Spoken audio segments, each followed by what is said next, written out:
네, 여러분 안녕하십니까? 자, 그러면 1강 관련해서 두 번째 진행해 보도록 하겠습니다. 자, 여러분 이 그림을 보시면 어떤 생각이 드십니까? 우리가 중국 사람들을 만나거나 말을 서로 대화를 할 때 중국 사람들이 되게 크게 말해서 이 사람들 화난 건가? 뭐 기분이 안 좋은가? 싸우는 건가? 라고 생각되는 경우가 많다고 해요. 그래서 이제 한국 사람들 입장에서 조금 당황되는 그런 경우가 생긴다고 합니다. 특히 뭐 중국에 현지에 갔을 때도 그렇고요. 근데 여러분 이거를 왜 그런지 한번 생각을 해 보아야 돼요. 일단은 자, 중국어는 여러분 성조 언어, 즉 음의 높낮이가 강조된 그런 언어가 되겠어요. 그러다 보니까 이런 것들이 편폭이 이렇게 넓을수록 명확하게 서로 의사소통이 되겠죠. 그러다 보니까 크게 말하는 것이 일반적이에요. 그래야지 잘 알아먹을 수 있고, 그 다음에 어차피 이제 한자는 많은데 비슷한 발음이 많기 때문에 그런 것 때문에라도 크게 말하는 게 습관이 되었고, 또 한 가지는 자, 특히나 또 중국이란 나라는 지금 현재 사회주의 국가이잖아요. 사회주의 국가는 이제 자본주의 체제 국가에 비해서는 상당히 국가 자체에서 이제 강하게 통제할 수 있는 그런 시스템을 갖고 있기 때문에 어려서부터도 그렇고 되게 크게 말하는 것을 학교에서나 뭐 이렇게 훈련을 많이 시켜요. 그러다 보니까 그게 몸에 배어 있다. 그래서 여러분 중국 사람 크게 말하는 것은 화를 내는 것이 아니라 그냥 일상적이다라고 보시면 되겠고요. 특히나 그 중국이라는 나라는 땅덩이가 크기 때문에 특히 북쪽과 남쪽의 성향도 되게 다른데 상대적으로 북쪽 사람들이 세게 말하는 경향이 있고 남쪽 사람들은 좀 더 부드럽게 말하는 경향이 있어요. 그래서 처음에 중국 여행 갈 때는 뭐 중국의 수도인 뭐 북경보다는 남쪽에 뭐 이제 경제 중심 도시인 상해라든가 시안먼이라든가 이런 쪽으로 여행을 가시는 게 우리 입장에서 한국 사람 입장에서 좀 더 편하거나 좀 더 그럴 수가 있다라고 말씀드리겠습니다.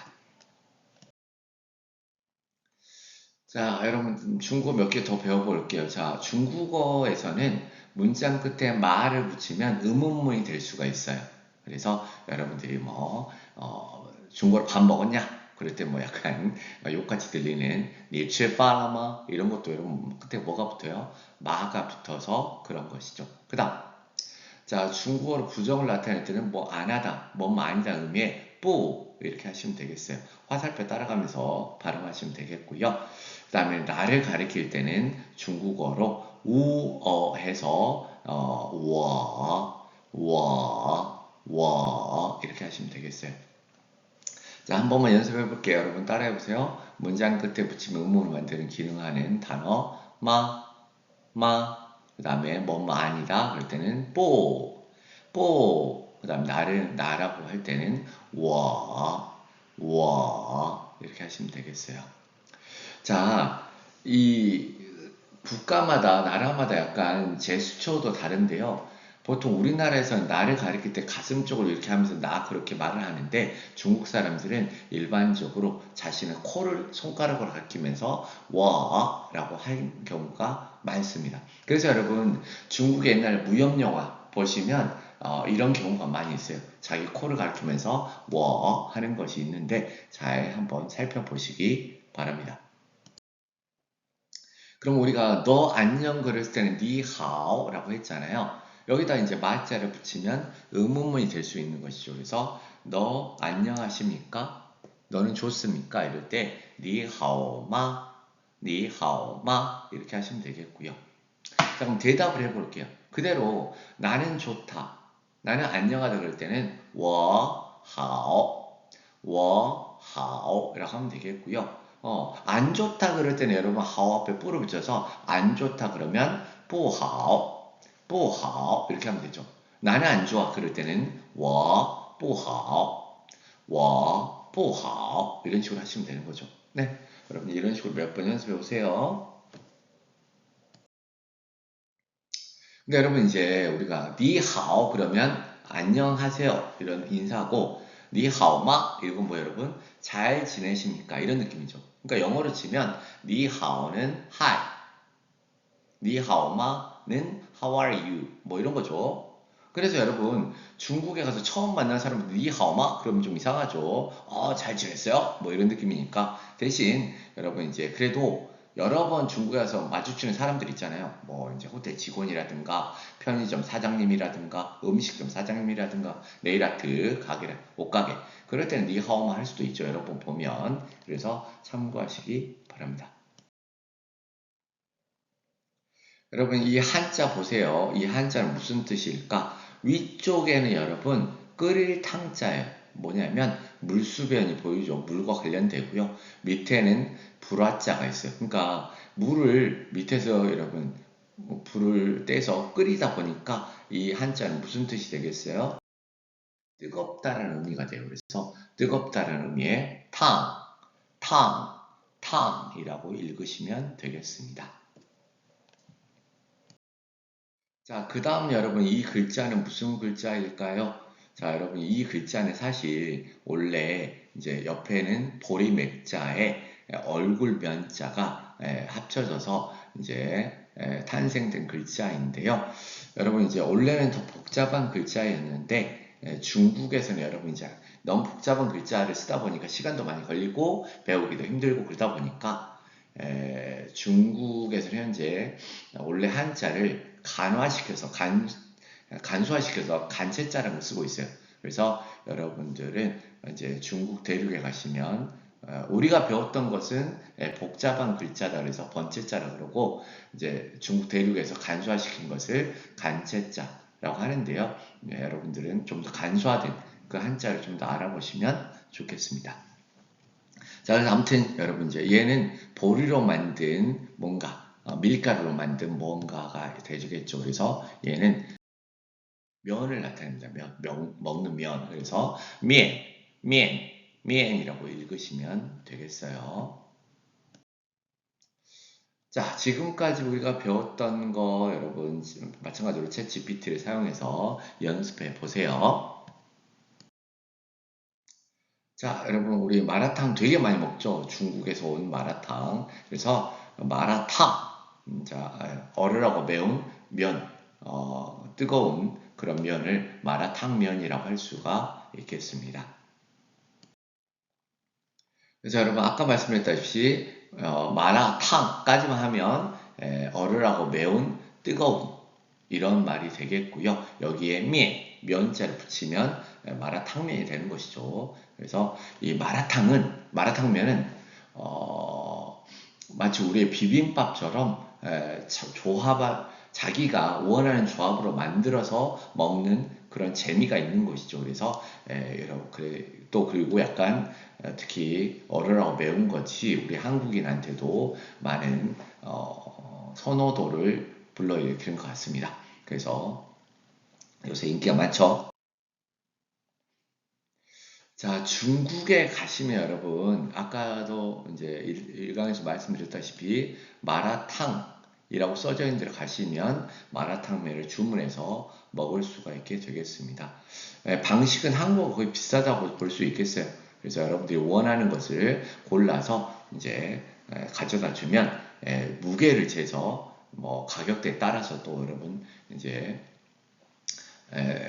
그 돈을 얘기하면 그 돈을 지불하면 되겠고요. 육수에 조리를 해오면 여러분들이 원하는 소스를 이렇게 넣어서 먹으면 되겠습니다. 자, 여러분 이제 중국에서 계산할 때 요새는 이제 옛날에는 뭐 직접 돈을 줬는데 요새는 중국에서는 기본적으로 핸드폰으로 결제하는 것이 보편화되어 있습니다. 그래서 QR코드를 찍어서 결제를 하게 된다는 거 기억하시면 되겠어요. 자, 그래서 마라탕에 어떤 면을 넣어서 먹을 건지 여러분들 스스로 결정하시면 되겠고요. 여기 보시면 마라탕면이라고 되어 있죠. 그래서 이런 데 가시면 마라탕면을 드실 수 있게 되겠습니다. 중국에서는 아주 많은 마라탕면 집이 있죠. 길거리에 가시다 보면 너무 쉽게 뛰는 게 마라탕면 집이기 때문에 여러분들이 중국에 가셨을 때 여차하면 편하게 먹을 수 있는 패스트푸드점은 마라탕면 집이다 라고 보시면 되겠어요. 마치 한국의 그거 김밥 천국 같은 그런 역할도 한다라고 볼 수 있겠죠, 중국에서. 네, 유튜브에서 여러분 중국 마라탕 한번 찾아보시면서 영상 한번 보시기 바라고요. 자, 근데 여러분 여기서 우리가 이런 것들을 좀 비교해 볼 수 있어야 되겠어요. 그러면 뭐가 한국의 마라탕과 중국 마라탕은 다를 것이냐? 이런 것들도 챗GPT한테 물어보셔도 돼요. 기본적으로 일단은 여러분 중국에서는 한 근에 500g이에요. 우리는 보통 한국에서는 한 근에 600g인데 이것도 좀 다르고요. 자, 그 다음 가격대가 많이 달라요. 뭐가 다르냐면 자, 중국에서는 한 근에 보통 30위안을 먹을 수 있거든요. 그래서 대략 약 6,000원 정도면 실컷 양껏 드실 수 있게 되겠는데 이제 우리 한국에서는 완전히 무게로 하지도 않고요. 또 여러분들 보시면 보통 이제 500g 정도 담으면 1만 원 전후라서 되게 좀 비싼 느낌이 있어요. 그죠? 하지만 중국에 가시면 보통 마라탕은 6,000원 정도 우리나라 돈 6,000원 정도면 많이 쓰실 수 있기 때문에 그런 점을 좀 비교해 보시면서 인식한다면 더 좋겠고요. 같이 가는 친구들한테도 여러분들이 많이 설명해 주시면 되겠어요. 뭐가 다른지를. 여러분 그리고 이제 안드로이드 폰 같은 경우에는 보시면 이제 그 화면에 그 아예 통역이라고 하는 그런 그 기능이 되어 있죠. 그래서 이 통역을 통해서 여러분들이 중국에 가실 때도 통역을 하도 되겠습니다. 챗 GPT를 통해서 물론 통역을 시켜도 되겠고요. 그만큼 여러분 외국 여행 갔을 때 언어라는 것이 크게 장벽이 되지 않는 그런 세상이 오고 있어요. 그럼 왜 우리는 외국어를 배워야 되느냐? 여러분들이 유튜버를 보셔도 알겠지만 그 사람들도 다 이제 이 핸드폰을 통해서 번역기를 쓸 수 있음에도 불구하고 간단한 말들은 자기가 하려고 노력을 해요. 왜? 뭐든지 여러분 마찬가지인데 어떤 매개체를 통하는 것보다 직접 먼저 이렇게 외국을 하는 것이 서로 소통하기도 좋고 또 이제 상대방도 여러분들한테 좀 더 친근감을 느낄 수 있겠죠. 그리고 자기네 나라 문화, 언어를 배우는 그런 그 노력이 되게 이제 고맙게 느껴지기 때문에 좀 더 친절하게 하려고 하는 경향이 있죠. 그래서 여러분들도 간단한 말은 가급적 연습을 좀 해서 하시고 어려운 말은 통역기라든가 번역기를 돌리시는 것을 추천드려요. 또 더 중요한 것이 있는데요. 여러분 사실 우리가 외국에 갔을 때 언어가 잘 안 통해서 힘든 것보다는 그 나라의 시스템 또 문화를 몰라서 서로 어려운 경우가 많이 있거든요. 그래서 우리가 항상 외국어를 배우고 외국 여행을 간다라는 것은 그 나라의 문화를 익히고 그 현지 사람들과 소통하기 위해서 간다라고 좀 보시면서 접근하시기 바랍니다. 자, 여러분 우리가 중국 여행 가기 쉬워요. 여러분 무비자이기도 하고 또 가까이 있기 때문에 여러분 마음만 먹는다면 이번 주라도 주말이라도 중국 여행 가실 수 있어요. 자, 그래서 여기서 한번 연습을 해보도록 하겠습니다. 우선 2박 3일 일정으로 지인들 3명과 중국 상해로 여행을 간다고 가정을 하겠습니다. 그래서 비행기 편과 호텔을 인터넷으로 한번 찾아보시기 바랍니다. 원하는 비행기 편과 호텔을 또 저렴한 호텔이라든가 비행기표 있는지 챗 GPT한테도 물어보시고 아니면 국내 여행사 사이트에서 비교하면서 찾아보시기 바래요. 여기 그랜드 센트럴 호텔 상하이라고 하는 대략 4성급 정도의 호텔인데 이런 곳을 한번 여러분들이 우선 염두에서 진행해 보도록 하겠습니다.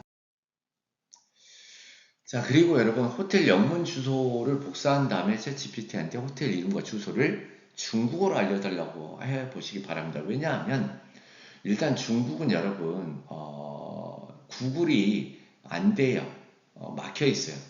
서방의 어떤 웹사이트들을 접속하는 것을 일단 막아놨는데요. 왜냐하면 중국이 사회주의 국가다 보니까 자본주의 국가들의 어떤 그런 것들이 이제 혹시 인민들이 영향을 받을까봐 통제하는 그런 수단으로 좀 있기 때문에 일단은 좀 막아놓기 때문에 좀 영어를 사용하기 쉽지 않은 그런 환경이다라고 보셔도 되겠습니다. 그래서 일단은 호텔 이름 중국어, 주소를 중국어가 좀 필요하고요.